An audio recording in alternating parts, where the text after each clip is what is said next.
Excuse my voice because I'm sick, but we're here with an episode today with my friend Melissa in which we choose random AI partners and play in a single one-shot campaign and see what happens. I'm going to have every episode be just about 30 minutes, and then we'll cut to the next one. I'll probably release them every few days to a week, or really whatever I'm feeling like. This is the little pool of characters that I created. These are the AIs that I don't want to say designed, but that I built using, of course, AI technology that's out there, ChatGPT, Janitor AI, etc. I tried to make it even, so there's 6 good guys, 6 bad guys. There is 6 women, 6 men. You get to spin 3 times. So all you have to do is click the little spinner. Let's see who's the first one.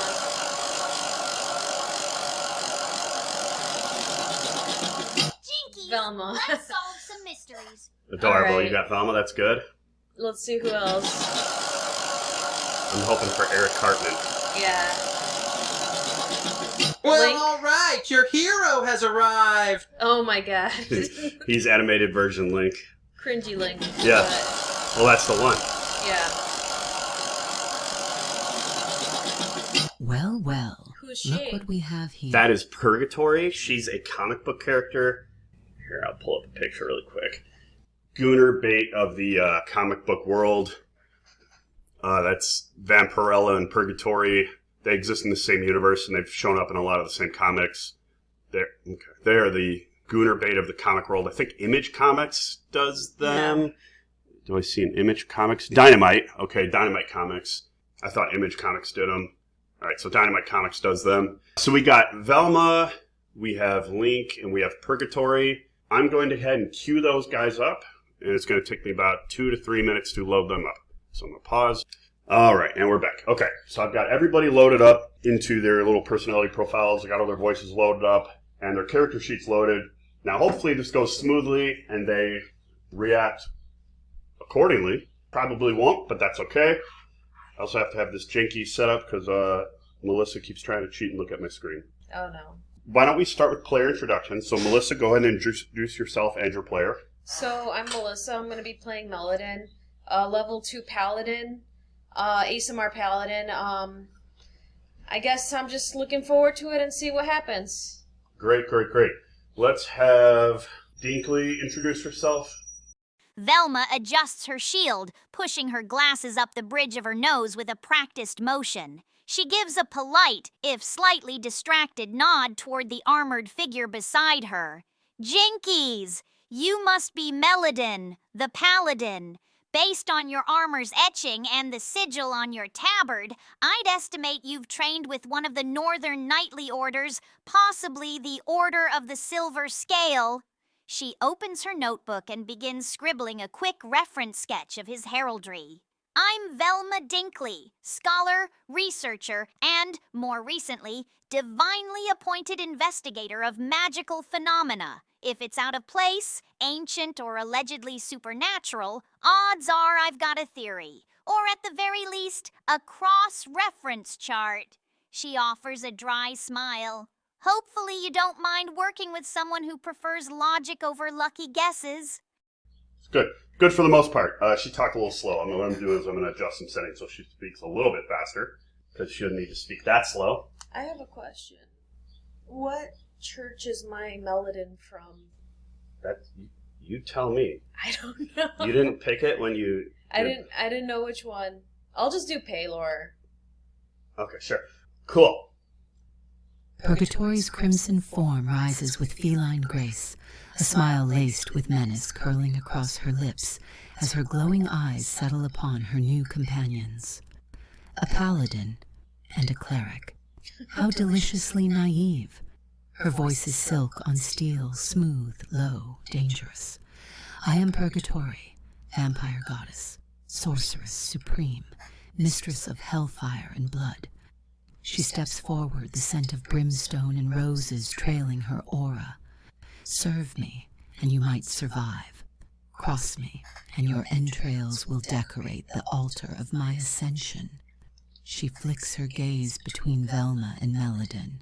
So tell me, little flames of righteousness, how long before your virtue withers beneath my shadow? She laughs softly, cruelly. Don't worry. I'll enjoy watching you try. Just tone it down a little bit, I think. Tone it down. I think she's a little edgelordy right now. She is a little edgelordy. Relax. We're all friends here. Everyone's friends. Chill out. So she's a sorceress? Yes. Her character, she's sorcerer, because in the comic she's a sorceress, and apparently she's also a vampire, I guess. I don't know that stuff. So are you letting her be a vampire in this game? No. Okay. I don't have that much time, because I had to make 12 different characters, and yeah, I didn't have all the time in the world to really build everything. I like Velma, though. She's such a nerd. I like her. Link's introduction. God, Link, please don't be... you know what? Be cringy as possible. I don't give a shit. Yeah. Alright, let's go. Link twirls his sword in one hand, leaning casually against a mossy stone wall, grinning like he owns the place. Well, excuse me, princesses and paladins. The name's Link, hero of Hyrule, slayer of monsters, and humble bearer of this totally not stolen royal jewelry. He winks, flicking a glance at Velma. Nice specs, by the way. You look like you read and kicked butt. Respect. Then to Melodin. You look like you've got the whole holy warrior thing going. I do sword stuff too, just flashier. And with a smirk toward Purgatory. Wow, you're like Danger wrapped in red leather and magic. I like Danger. So what are we waiting for? Monsters to slay? Damsels to rescue? Treasure to liberate? Count me in. He draws his short sword and flashes a grin. Time to kick some monster butt. God, that was so good. Oh, I'm out of breath over here. I was trying to stifle my laughter that whole time, but my God. What is he? Is he like a fighter? What is he? He's a fight. I thought he'd choose Ranger, but he chose Fighter. So he's a fighter. Oh my God, that was This is gonna be the way. that was so good. Is this gonna be the way it's gonna be for the whole thing? God, I hope not. Maybe I hope so. I don't know. All right. Whew. I'm out of breath over here, guys. I was laughing so hard. Just fan myself off for just a second. It really got you. Excuse me. Let's go ahead and set the scene. Just to reiterate for the players and anybody who's watching, we are doing a one-shot, hoping to complete it in one day. If we can't complete it in one day, we'll complete it on another day. But I tried to build this so that we could sit down, we can knock it out in 5 to 8 hours, ideally. And I've got I created basically my own little adventure here, because that way I already know everything. I don't have to be looking stuff up, even though I got my WordPad open. So I'm going to go ahead and I'm going to set the scene for you guys. It's a hot, buzzing afternoon at the summer festival. You find yourselves beneath paper lanterns, the air thick with the scent of roasted meats, fresh berry wine, and wood smoke from a blacksmith's display. Children run between booths, ribbons trail from dancers' ankles, and a small band plays a jaunty tune from a makeshift stage. You are at the height of the village's midsummer festival. You stand shoulder to shoulder with several other festival attendants, near a stage in which a man and a woman are juggling flaming batons. Soon, a fireworks display will start. Now do you see why I chose the Renaissance Fair picture? I wanted it to be like a summer mission. As the pair juggles, one of them loses hand of their flaming baton, and it falls into the firework bin. A loud explosion, and then a shudder runs through the earth. Screams pierce the ear as a massive crack splits the cobblestone near the square's center. The music cuts off, and the stage collapses. Before you can move, the entire square crumbles beneath you. Darkness, dust, screams, then silence, except for the steady drip of water and your own breath. You guys were at a little fun fair, and somebody threw a torch into a bunch of fireworks, and now you're all underground. That's the long and short of it. Here we are. Okay, so here we go. I'm going to make some pawns for you guys, so I'm going to pause real quick. I would have had them pre-made, but we just selected our characters today, so I'm going to pause. Peek one more time. Okay, stop. I'm going to spray you in the eyes with hand sanitizer. Oh my God. Okay? You clear on that? Okay, I'm just loading up Melissa's character token really quick here. I was gonna do a joke and show that picture of you when we were hanging out at Caitlin's party. I look awful. It's so funny though. So I'm just gonna do this for you. So I'm just a face? That's fine. Yeah, I have a drawing of you somewhere, but Don't. when I do the video, I'll actually put your little sprites on the bottom. So, but for now, that's just gonna be you. That's fine. So you guys have all fallen Into the abyss. into the abyss. Let's start getting some responses. Velma groans softly, shifting in the rubble. Her voice emerges, tight and analytical despite the chaos. Jinkies, that wasn't a planned pyrotechnic. Based on the tremor's intensity and the rupture pattern, I'd say a subsurface fault line gave way under unusual stress. Maybe magical. She coughs, brushing dust from her lenses, blinking rapidly as she surveys the collapsed chamber. Meladin? Sound off. We may be in an artificial cavern or structural sink. There's water dripping, possibly groundwater intrusion. We need to assess stability and look for survivors. I'm casting light. With a flick of her fingers and a word of divine command, Velma illuminates her holy symbol, holding it aloft to pierce the dark. Let's figure out exactly what happened. And fast! I like that she's kind of thinking ahead a little bit. I cough, swatting dust from the air and shaking my hair free of grit, a grimace tugging at the corners of my mouth. Okay, not the kind of fireworks I signed up for. Link stumbles upright, using his shield to push himself off the rubble. He blinks against Velma's conjured light, then gives her a sideways grin. Thanks, Specs. You always know how to brighten a guy's day. He unslings his bow, eyes scanning the shadows beyond the edge of Velma's light, voice low but still laced with his usual sarcasm. Anybody else feel like this just got a lot less festive? He whistles softly. All right, gang, let's find a way out of here before whatever made that boom decides we'd make a great encore act. I would have loved if when he did the whistle thing, the AI tried to do the whistle. Yeah. That would have been just fantastic. Purgatory does not scream. She lands with a feral grace, crouched low amidst rubble and dust, her blood crystal amulet faintly pulsing. The scent of fear and broken stone fills her lungs. She grins. So much for merriment. She rises slowly, brushing debris from her shoulders as Velma's holy light flares nearby. Her eyes narrow at the radiance. Keep that trinket close, cleric. We may need it to burn something holier than us. She lifts her hand, conjuring a flickering illusion of fire to match the dancing torchlight above. Anyone else still breathing? Or shall I begin the feast alone? Her gaze drifts toward the sound of dripping water, and her voice lowers to a whisper. Something stirs. I feel it. She places 2 fingers on her amulet. And if it bleeds, I'll drink it. All right. Thank you for that. She's very, very dramatic. She is very dramatic. All right, guys. You guys awaken in a dark cave, the dim light coming in from above you. You're scattered, but still alive. The air is heavy with mold and dust. You must have fell some 30 or so feet. Splintered wood, broken carts, and lantern shards lay about. Somewhere deeper, you hear the groan of settling rock. From here on out, you guys are going to be moving essentially as if you were in quote-unquote combat, even if there's no enemies. So we're going to be going on a turn-based style. Could I lay on hands a dead person, or no? Wouldn't do anything. Okay. So you're going to be going first. Okay. You fell right here. Boop. Do I have any perception checks, or... Yeah, you could do a perception check if you like. Let me do a perception check. What's your perception bonus?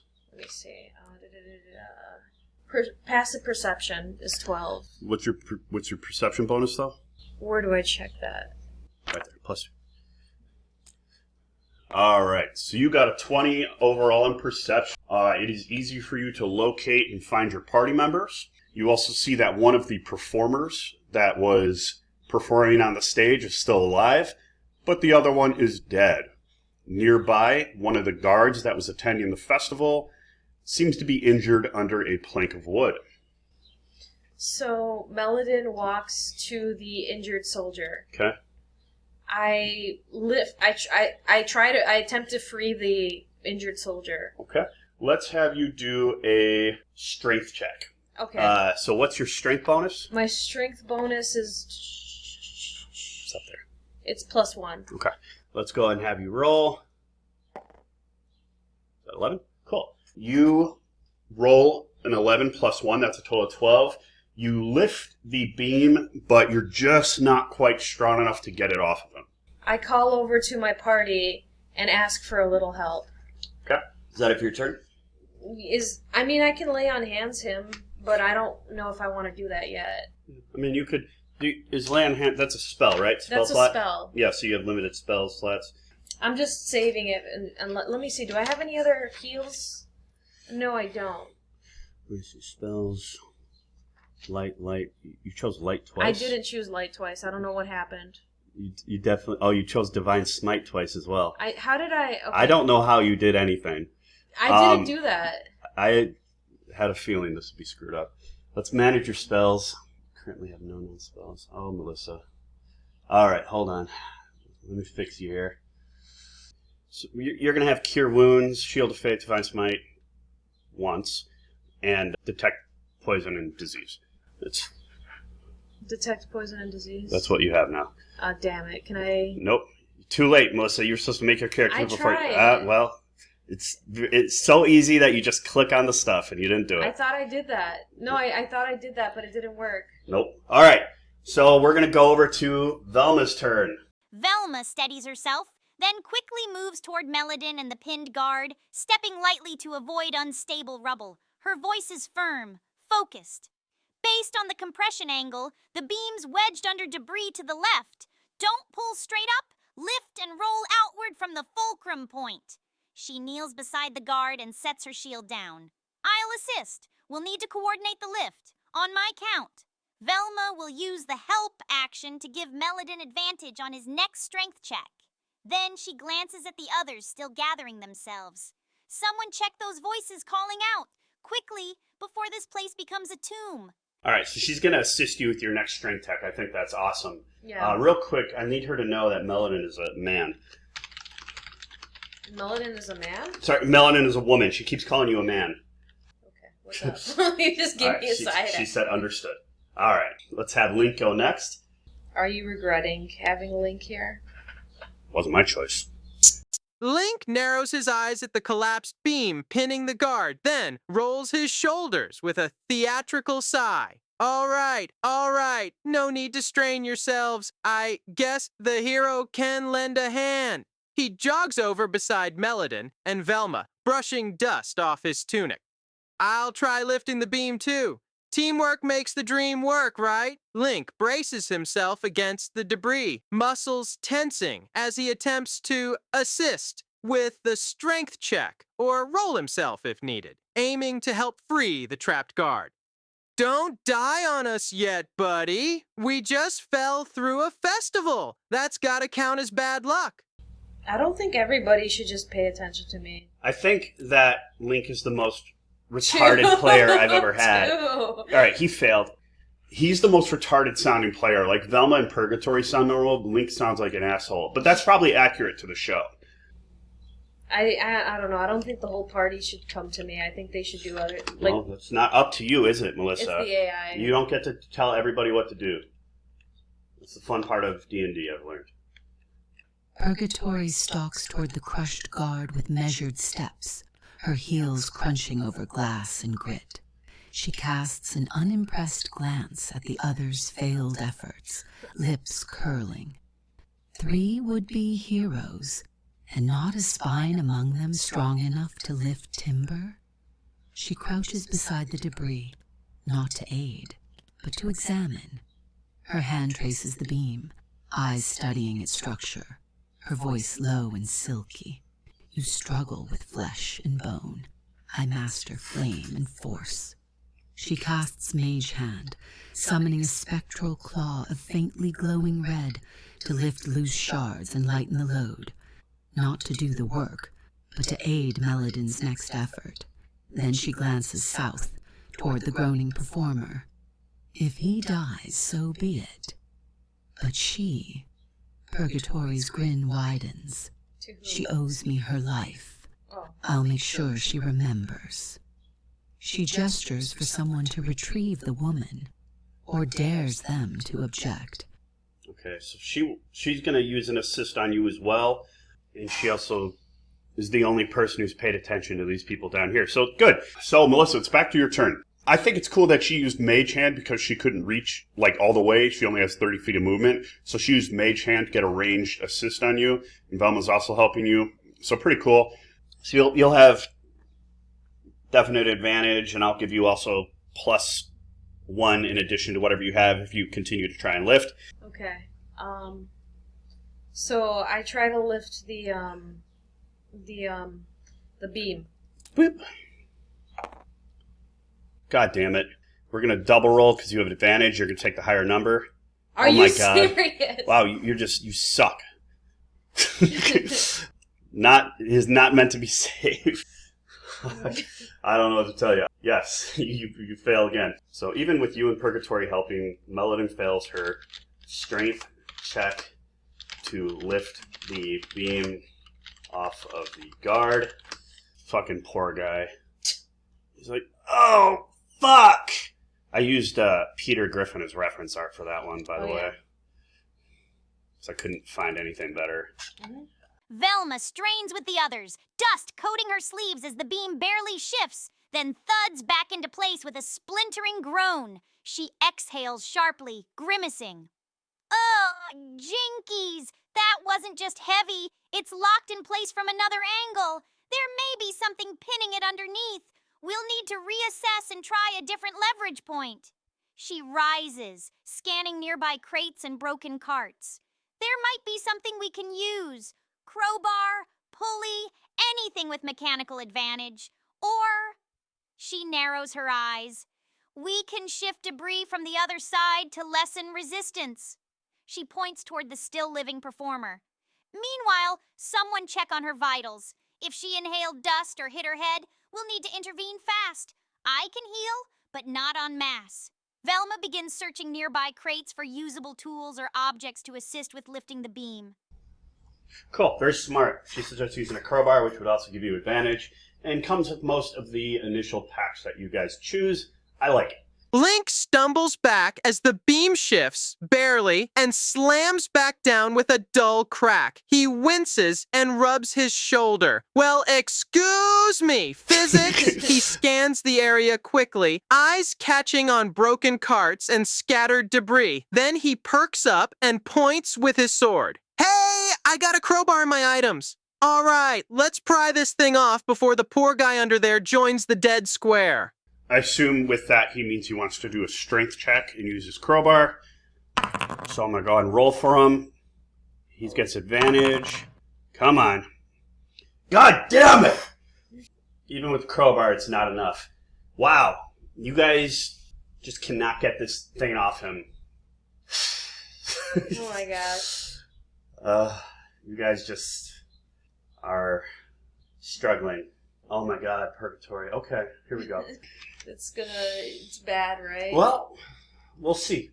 Purgatory exhales through her nose, sound sharp and amused as she watches the others struggle with the beam like insects beneath a fallen twig. Pathetic. Very well. Watch how power commands obedience. She steps toward the southern side of the guard square, moving one tile south of her current position, raising one hand as fire flares along her fingertips. Alright, so we're going to have her use Magic Missile, try to damage the beam, where she throws 3 glowing magical darts of magical force, each dealing 1d4 damage. So we're going to go ahead and roll 3 of these boys. And we get 2, 5, 6, plus 1, 7 damage. And I'll say that the beam was destroyed, finally, and he's freed. Did he get any damage on him, or is he fine? No, he's fine. I'm gonna let this Go. nightmare come to an end. And let's go ahead and pause real quick, because I gotta take a shit. Okay. And we're back. All right. So, last we left off, Purgatory more or less freed the guard, and we're going to continue forward. Melodin, it's your turn. You can explore anywhere on the map. You could, Okay. I talk to the guard and ask how he's doing. Can I do a perception check to see, like, what kind of wounds he has? that would be a medicine check. When you speak to the guard, it seems that specifically his leg is broken. You could do a medicine check if you'd like to see exactly the nature of the injuries. Okay. I have a cure wounds. Would the cure wounds fix his broken leg? Yeah. So I cast cure wounds on the guard. Okay. So, cure wounds. Let me just pull up your character sheet again real quick. Boop. First level spell. Boop. So you're going to cast one of your first level spell slots. You cast cure wounds. Cure wounds, what that does, creature you touch regains a number of hit points equal to 2d8 plus your spellcasting ability modifier. Your spellcasting ability modifier would be, oh, look at that. Rolled for a 6 plus your spellcasting ability modifier plus charisma, so plus 2. So 6 plus 2 equals 8. So you heal him for 8 hit points, which is good. I'd say that he is at relatively full health. His knee still hurts and his speed might just be reduced a little bit, but he can now walk, I'd say, at a 20-foot speed. Anything else? I walk around and inspect what's around. Is there a way for me to do like a check? Well, Or I start walking to the performer down there. okay. 10, 15, 20, 25, 30. All right. And let's go ahead with Velma's turn. Do they know that I healed the guy? They will when I tell them. Okay. Hold your horses. I'm just asking. Hold. What are we holding? Horses. Yes. Velma jolts slightly as the beam erupts under the force of Purgatory's spell.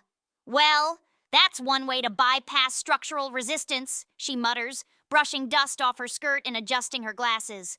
Remind me to recalculate the risk curve next time I plan to lift something manually with a warlock present. She moves quickly to the injured guard's side as Melodin casts her healing spell. You're stable, limited mobility, possibly a sprain or bone bruising. Don't overextend. Stay behind us, and if the ground shifts again, brace low and wide. Velma then kneels beside the dead performer, checking for cause of death, head trauma, puncture, crushing injuries, or signs of magical interference. I'll confirm he's gone. Someone talk to the woman. Find out if she saw anything before the collapse. We need context, not just casualties. Fair enough. So she's going to start moving towards the dead body. Let's have Linky Boy go. Link watches the beam splinter under Purgatory's blast, eyebrows raised. Remind me not to get on your bad side. He sheathes his sword with a practiced spin and strolls over toward the still breathing performer, giving the dead guy a respectful nod, but not stopping. Hang in there, miss. You've still got fans to impress? He crouches beside her, eyes scanning for visible wounds or signs of consciousness, and calls back over his shoulder. Specs, she's still kicking, but I could use that brain of yours. I'm more the stab things and look heroic type. He gently checks her vitals, placing a hand lightly at her wrist or neck to check for pulse, trying to determine if she's stable, hurt, or unconscious. All right, weird emphasis on stab there. Don't like that. But, yeah, she's stable and she's conscious, and we'll say she's at, 9 hit points. Can I write on a pawn, I wonder? Let me see if I can write on a pawn. Whatever, she's 9 HP. We'll remember that. All right, lastly, Purgatory's turn. What comic is she from? Vampirella. I think she's in that universe. I don't know if she's from that, per se. Purgatory lowers her smoking hand, smirking at the cinders that were once a support beam. She turns slowly toward Link, her eyes gleaming. You assume you've seen my bad side, elf. That was restraint. She strides after the others, her heels clicking with deliberate pace on cracked stone, stopping just short of the wounded performer. Her gaze sweeps over the girl like a predator evaluating prey. You breathe. How fortunate. She crouches beside the woman, lifting her chin gently with one clawed finger. It's creepy.